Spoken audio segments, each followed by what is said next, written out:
ఈ మధ్య కాలంలో మనం చూస్తూ ఉన్నాం చాలామంది, అంటే ఒకప్పుడు మనం పెద్దవాళ్ళు మోకాళ్ళ నొప్పుల ప్రాబ్లం ఏమి మనం చూడలేదు, బట్ చిన్న ఏజ్లోనే ఈ మధ్య కాలంలో మోకాళ్ళ నొప్పుల ప్రాబ్లం చూస్తున్నాం.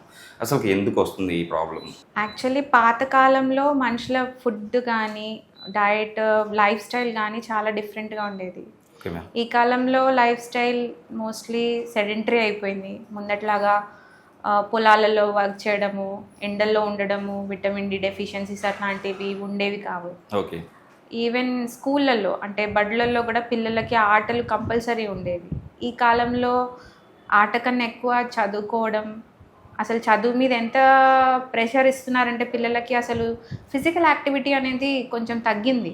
Okay ma'am. ఫిజికల్గా యాక్టివ్గా ఉన్న వాళ్ళకి డెఫినెట్గా మోకాలు నొప్పులు రావు. ఎవరైతే ఇన్యాక్టివ్ సెడెంటరీ లైఫ్ ఉంటుందో, వాళ్ళ డైట్లో ప్రాపర్ న్యూట్రిషన్ ఉండదో వాళ్ళకే ఇబ్బందులు.